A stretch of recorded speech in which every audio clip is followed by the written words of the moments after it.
Okay guys, so today we're going to go ahead and continue with the social issues of the Gilded Age. Last week and earlier this week we continued with the economic issues. Today we get into social. And whenever you see this word social, it means people. Alright, so people during the Gilded Age. Now a couple of important terms to know. Urbanization, urban, that means cities, so it's the growth of cities. Okay, that's urbanization. The next one is immigration, right? Immigration is when people are moving from one country to another, right? Anyone moving from another country to another, right? That's immigration. And then you have industrialization. We've gone over this one before. Industry, those are factories, so it's the growth of factories. Sorry, it says here the growth of cities, but it's supposed to be the growth of factories, so you go ahead and change that. Innovation, this is going to be new ideas, new technologies. Agrarian society. Agrarian is a term that you were supposed to learn your freshman year. Agrarian means agriculture or farming. So you're going to have, again, more people as they moved west with the Homestead Act. You're going to have that kind of society. And then standard of living, this is the level of material comfort, right, where people live, what things are worth.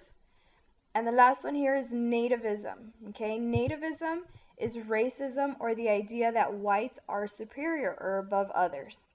Okay. Now going into immigration, you have push-pull factors. Again, going back to freshman year. A push factor is going to push you out of a country. It's pushing you away. A pull factor is going to bring you in. So let's say a push factor, you want to move to another country for a couple of reasons. Oppression, the fact that you don't have rights or laws, poverty, which means that you're poor, wars in the country, and ethnic persecution, when people are being killed for their race or their ethnicity. Okay, so those are reasons why you would want to move away from the country that you're living in.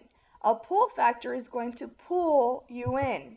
It can be freedom, economic opportunity. When you see this, that means money or jobs, and cultural ties. All right, cultural ties.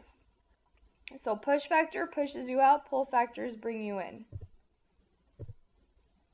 Now, along with immigration, you're going to have different immigration stations. Where did most of the people come in through, right? You have checkpoints. So through New York, if you were coming in from Europe, it was in Ellis Island, okay? Ellis Island. So it's the immigration station in New York. And most of them, and I tell my students, remember the E. Ellis Island, they're coming in from Europe, okay? They're coming in from Europe. You went in through Ellis Island, okay? Now, Angel Island is an immigration station in San Francisco. In Angel Island, it's on the west coast. So think A for Asia. Most of the people coming in from or through San Francisco are from Asia. So Angel Island, Asia, Ellis Island, Europe. And the last one here is Galveston Island, immigration station in Texas. So this is everybody coming in from Latin America, all right? Latin America, from the south. Now, living in the United States, a lot of people were coming into the United States and living in these cities. Now, more people living in the cities is going to create crowded areas. Now, these crowded homes were known as tenements, and they were all right next to each other, creating an overpopulation. All right, so those are your tenements. You have also an influx, which is a greater amount of people coming in from Eastern and Southern Europe, the East and the South. And the United States will begin to create quotas. A quota means limit, all right? It means to limit. So that's an immigrant quota, okay? Now, a couple of minorities, women's rights.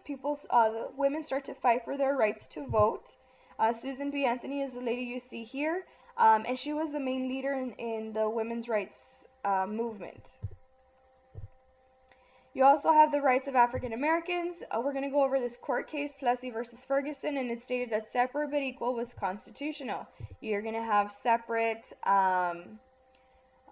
restrooms, movie theaters, restaurants, schools, everything is segregated. So Plessy versus Ferguson begins segregation. Jim Crow laws are created in the South against blacks, and basically this is after the passing of the 13th, 14th, and 15th Amendment to keep African Americans from being equal. So Jim Crow laws and Plessy versus Ferguson. Okay, you're also going to have lynching and the Ku Klux Klan that are created because of these Jim Crow laws and to keep African Americans from having equality. And we'll be going over these two topics more into detail in class. Now, immigrants, you have the idea of nativism. It's the idea that whites were superior. We've gone over that one before. And of course, you have anti-foreign sentiments, right? We don't like foreigners. And the Chinese Exclusion Act was the first law to restrict immigration against Asians. So we'll be going over that as well, but that is one of your terms to know. And here it says, hip hip hooray, Chinese excluded, Democratic Chinese Exclusion Bill, our Democratic president. No more Chinese, right? How much more, racist can you get than that? And yes, these were in the United States. This is a flyer from the United States. And then here you're going to have political cartoons. It says Golden Gate of Liberty. We know that the United States is known as the land of opportunity. And here it says, notice, communist, nihilist, socialist, Fenian, and hoodlum, welcome, but no admittance to Chinamen. Chinese were excluded, all right? Chinese were excluded even though they helped with industry and order and peace and sobriety, okay? Now, the growth of cities, you're going to have a growing class conflict between the rich and the poor, right? The rich are getting richer, the poor are getting poorer. You're going to have Jane Addams and her whole house that she created, and this was to create that assimilation that we went over before, to assimilate immigrants. Assisted with assimilation in Chicago, she taught English and gave immigrants jobs and places to live. So again, this was the assimilation for immigrants into American culture. And that's Jane Addams there. Urban growth. The bigger the cities got, you had the growth of the slums, which are poor areas like the ghettos. You have tenements, which are your crowded apartments, unsafe living and working conditions as well. We'll be going over that more into detail, and of course, child labor. Okay.